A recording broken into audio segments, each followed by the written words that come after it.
After half a decade, we've got a new film in the Insidious franchise, Insidious: The Red Door. So it's time to stop and rank all 5 Insidious films from the worst to the best.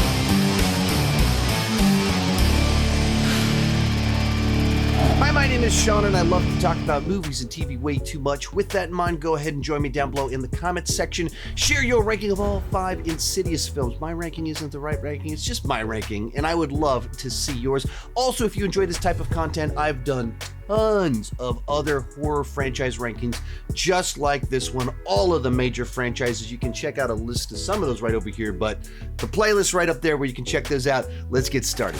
In last place, Insidious: The Red Door, and this movie was a real disappointment, and the reason for that is that they had ideas that I found interesting. I liked playing catch up with the Lambert family 10 years later and seeing how the trauma and the lies they used to move forward from the trauma had consequences on them years later. There's ideas in that are actually quite compelling because it is so much about the family and their relationships to each other. And we're checking this out, a decade later.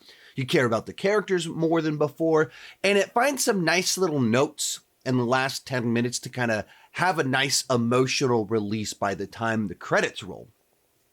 But the problem here is they picked a story that just involves them rehashing information to us, telling us things that we already know as the audience.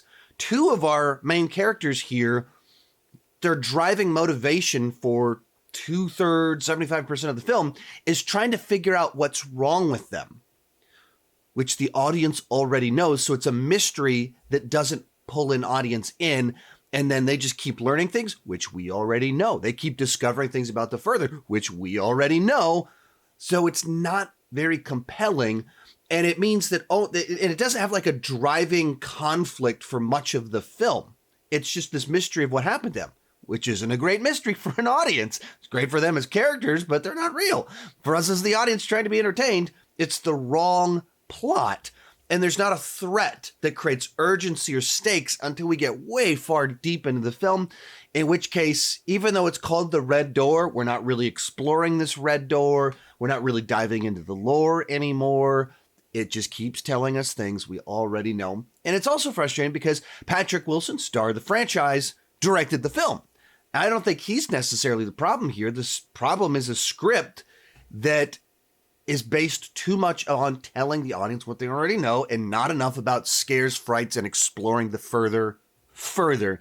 So by the end of it, it just felt so unnecessary, and it felt like they didn't actually have something worth telling to justify its existence. Number 4, Insidious: The Last Key. Now, I went to go see this movie opening night, and infamously, it was my worst experience ever going to see a movie in the theater. Apparently, the Insidious movies just bring out a really weird batch of misbehaving high schoolers to screenings all across the globe. You can hear my story about that somewhere right up here. But as for the movie itself, I think that it doesn't fully work. But rewatching it after watching The Red Door, I actually appreciated it a little bit more than I've ever appreciated it, probably because The Red Door just felt like it didn't really serve a purpose. It didn't give me anything new. Whereas The Last Key, while very flawed and has many issues with its structure and storytelling, at least does this new exploration. It goes deeper, it brings new characters in. It takes one of our characters, dives into their past, and so we really get to know her better. All that said, this feels like they filmed the first draft. And what I mean by that is that the big ideas here about let's look at her childhood, how that affected her, what if she has to go back home, and bringing in family members, all of that has a nice weight to it that elevates the film, that it is interesting because she's one of the more interesting characters that is on many levels so fantastical, but her personality is so anchored and grounded. And so the more that you anchor her, the more that you make it clear, she's just like us. She's got parents, she's got siblings, and she's got trauma.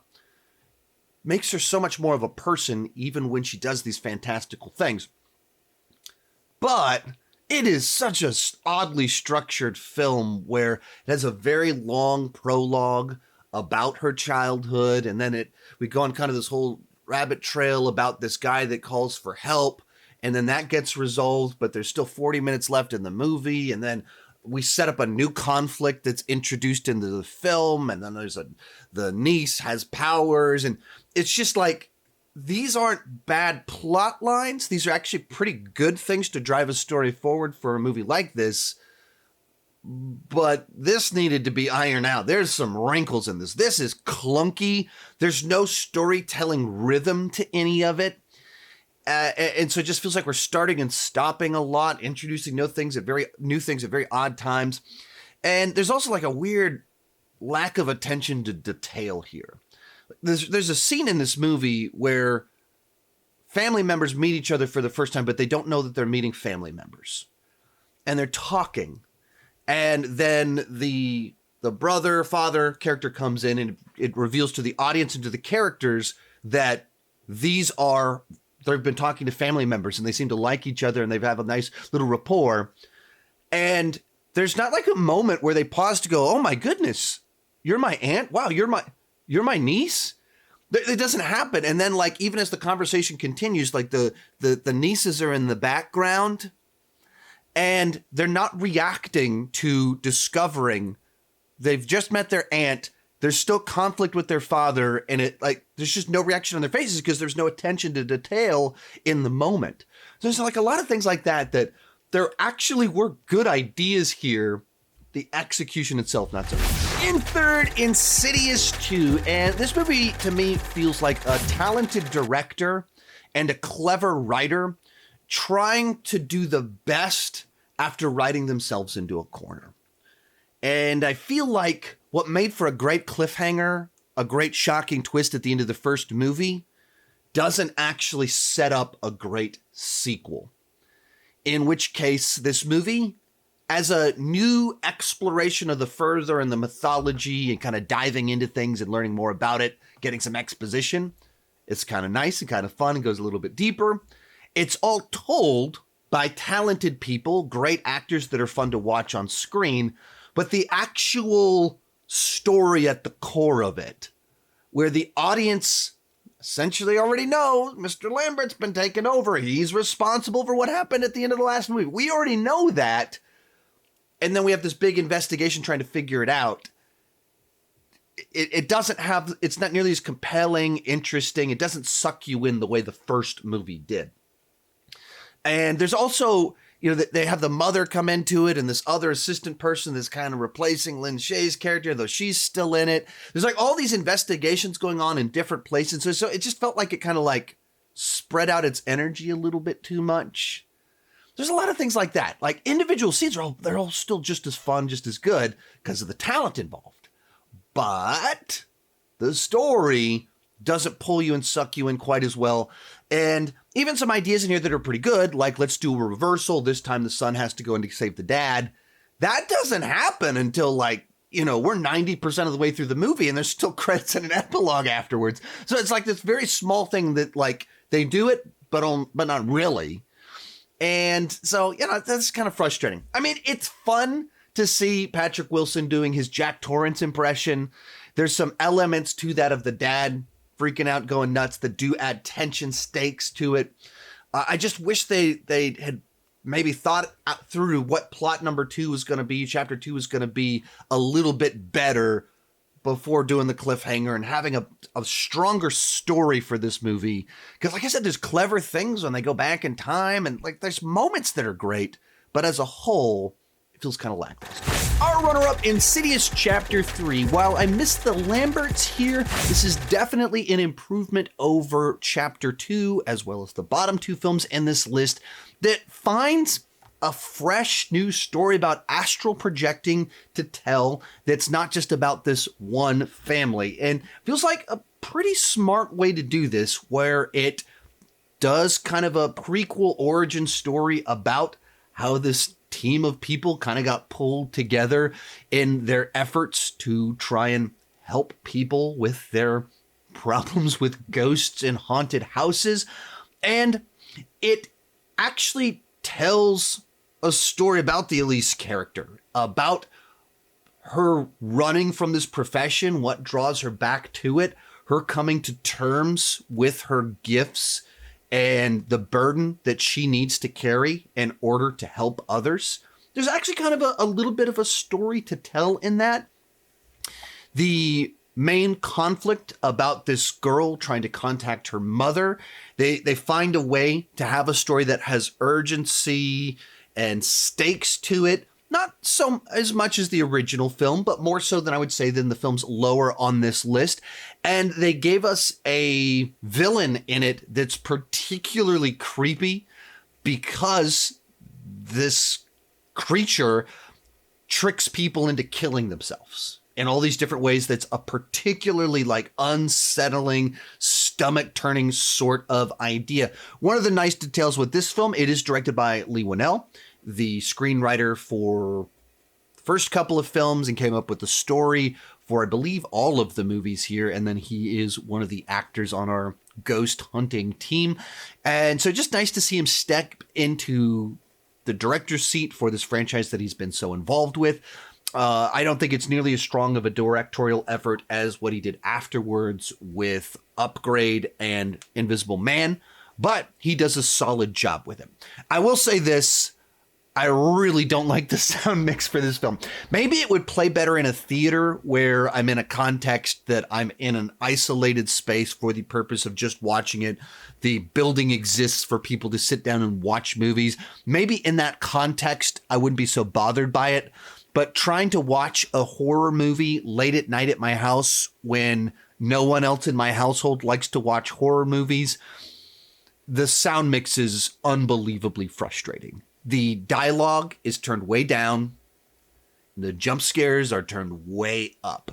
And so it's just, at a point in time, you're not scaring people, you're startling them. You made the dialogue so low that I just have to crank up the volume so that I can hear what people are saying with my middle-aged ears. And then anytime something happens, anytime a thing turns the corner, anything, there's this loud right as it happens. That's not an actual scare. You didn't build tension and earn that. That's called startling me. You tricked me into turning the volume up so you can make a very loud noise after things were otherwise quiet. And I don't appreciate it. This movie was the one that by far seemed to be the worst offender of just obnoxious, over-the-top use of sound to startle people. But easily coming in first place is the original Insidious. And this is just an interesting twist on a familiar premise. There are plenty of stories about family moves into a new house, turns out it's haunted, their child is in danger. Some version of that has played in a lot of different movies, and this movie finds this whole other mythology to put on top of it with this concept of astral projection that it starts off with a familiar enough premise, and then it just goes somewhere different. Even as you start discovering what happened with the child, that he has these abilities and he was wandering off and didn't know it, and then he got himself into trouble doing that.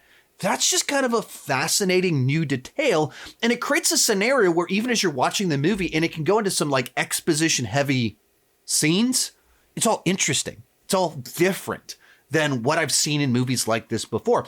Even as you move into the third act, where you normally get the exorcism or whatever, no, this time you have this plot line about a family that has powers that they're unaware of, and you discover that the dad has them, and he has to go in and rescue his son.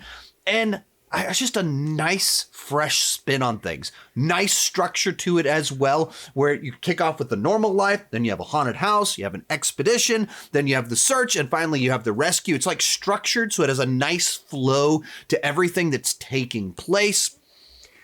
I don't think the characters here right off the bat are immediately all that interesting. They're a little bit stock, in particular the family.